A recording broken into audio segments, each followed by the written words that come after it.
والسلام علی سید الانبیاء والمرسلین وعلی آلہ واصحابہ اجمعین۔ میں مولوی صدیق اکبر یوٹیوب چینل اسرا ٹی وی سے۔ تقسیم کار، لائحہ عمل، تنظیمی سرگرمیاں اور اس کے اثرات۔ نمبر 1، پارٹی کے ارکان کے کام اور ان کے علاقے معین کر دیے گئے۔ مثلاً مولانا ولایت علی صاحب جو اس جماعت کے امیر کی حیثیت رکھتے تھے اور عام طور پر ان کو بڑے حضرت کہا جاتا تھا۔ نمبر 1، تحریک کی عمومی نگرانی۔ نمبر 2، بیرونی ممالک سے رابطہ آپ کے فرائض تھے۔ نمبر 3، اور جب آپ کا قیام پٹنہ میں ہوتا، نواب فخر الدولہ کی مسجد میں نماز جمعہ کی امامت اور نماز کے بعد تقریر آپ کے ذمے تھی، اور جمعے کے علاوہ اور باقی دنوں میں مذکورہ بالا پروگرام جاری رہتا تھا۔ یہ بات خاص طور پر قابل ذکر ہے کہ آپ کا وعظ بہت پرتاثیر ہوتا تھا۔ آپ پارٹی کے خاص ارکان کے علاوہ تحریک کے دوسرے ہم نواؤں میں تبلیغ و ارشاد کا سلیقہ پیدا کر کے قصبات و دیہات کے لوگوں کی ہدایت کے لیے بھیجتے رہتے تھے۔ مولانا محمد علی صاحب رامپوری کا تعلق اسی علاقے سے برقرار رہا جو آپ کے لیے سید صاحب تجویز فرما چکے تھے، یعنی جنوبی ہند کا علاقہ جس کا مرکز مدراس تھا۔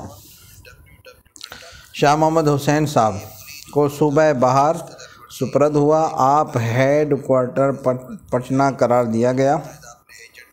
آپ کا ہیڈ کوارٹر پٹنہ قرار دیا گیا۔ جب آپ کا قیام پٹنہ میں ہوتا تو مسجد تمویہ کی امامت اور وہاں وعظ و تقریر بھی آپ کے ذمہ ہوتا۔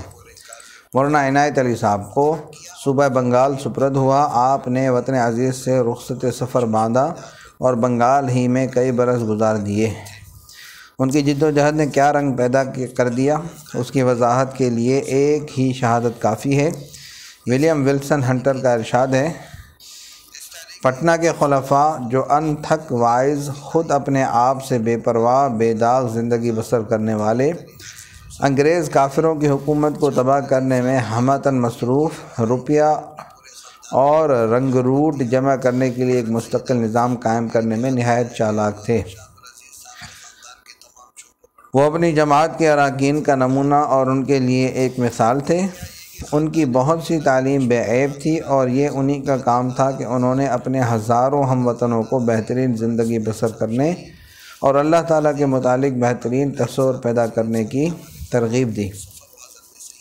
جو وقت گزرتا گیا ان کو یہ ضرورت محسوس ہوتی گئی کہ اپنی تعلیم میں باغیانہ حصے کو مضبوط تر کرتے رہیں۔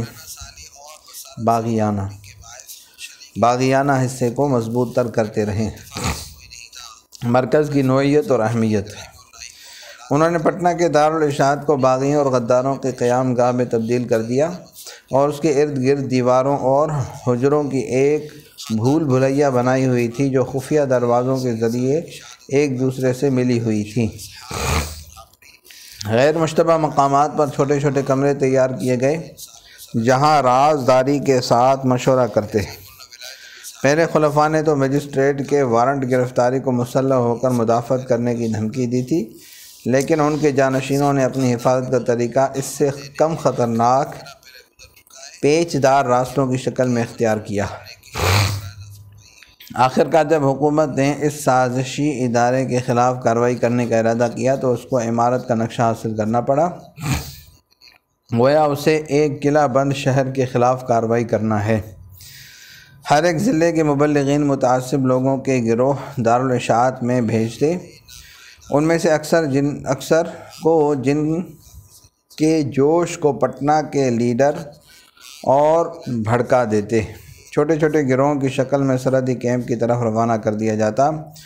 ان میں سے زیادہ ہوشیار نوجوانوں کو زیادہ دیر تک زیر تربیت رکھنے کے لیے منتخب کر لیا جاتا تھا، اور جب باغیانہ اصولوں سے اچھی طرح واقف ہو جاتے تھے تو ان کے صوبے کی طرف ایک واعظ یا مذہبی کتب فروش کی حیثیت سے واپس کر دیا جاتا۔ ان دونوں خلیفوں مولانا ولایت علی صاحب اور مولانا محمد علی صاحب نے بذات خود بنگال اور جنوبی ہند کا دورہ کیا۔ چھوٹے چھوٹے مبلغین بے شمار تھے، اور مدبرانہ تنظیم نے ان کو اس قابل بنا دیا تھا کہ جہاں کہیں حالات اجازت دیتے اپنا اڈہ جما لیتے۔ اس طرح ہر ضلع میں مجاہدین کا ایک مبلغ ہوتا، اور ان کے جذبات کو مشتعل رکھنے کے لیے وقتاً فوقتاً سفری باعث بھی دورہ کرتے رہتے۔ پٹنہ کا مرکزی پروپیگنڈا ان کے اقتدار کو پائیدار اور مستقل کرتا رہتا تھا۔ جنوبی ہند میں انہوں نے جوش و خروش کی وہ آندھی چلائی کہ عورتوں نے اپنے ہیرے جواہرات تک بیت المال میں دے دیے۔ شمال مغربی صوبوں سے انہوں نے رنگ روٹوں کی کمپنیاں مجاہدین کے کیمپ کی طرف روانہ کی۔ ہر جگہ پر انہوں نے جوش کو انتہا تک پہنچا دیا۔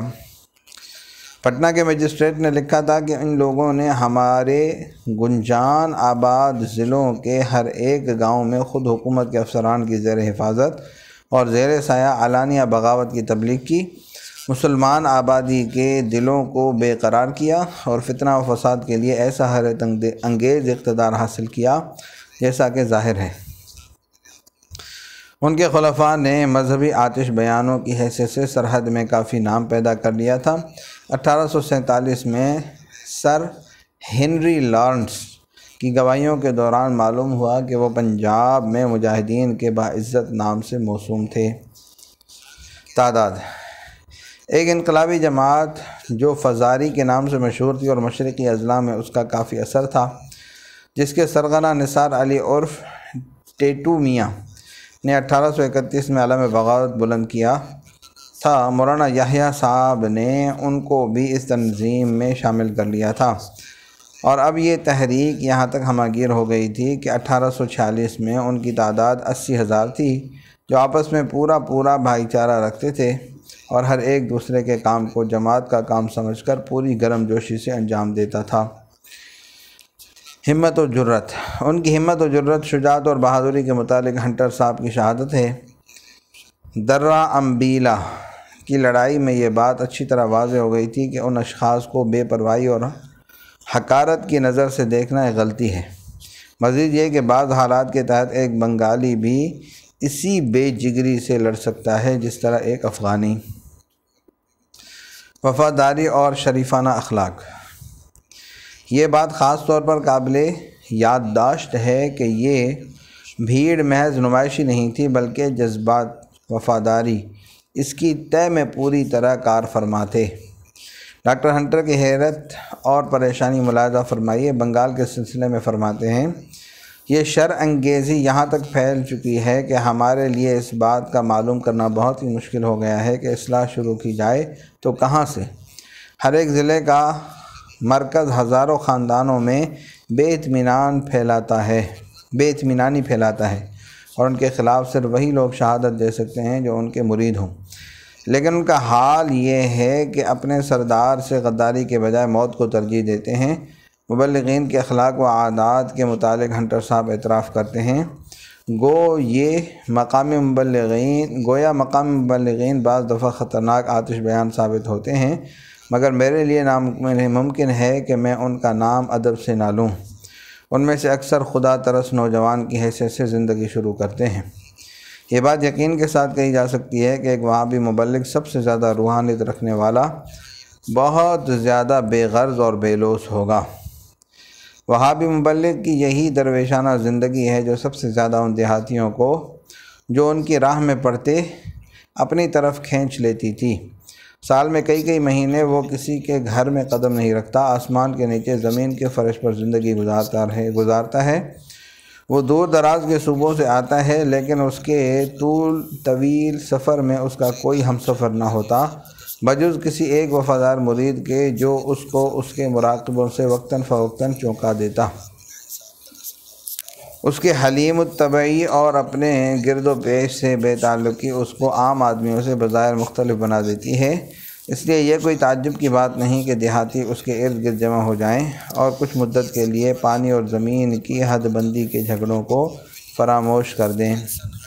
وہ نہایت دلیری کے ساتھ عوام ناس میں تبلیغ کرتے ہیں۔ ان کا سیاسی اور مذہبی نصب العین انقلاب پسندوں کی امید و بیم کے عین مطابق ہے، جیسا کہ میں نے پہلے بھی ذکر کیا ہے، اور اب پھر بڑی مسرت کے ساتھ اس بات کا اعلان کرتا ہوں کہ ان میں ہزارہ اشخاص ایسے بھی موجود ہیں جو واقعتاً بڑے ہی متقی ہیں اور نفس کشی کو اپنی زندگی کا نصب العین تصور کرتے ہیں۔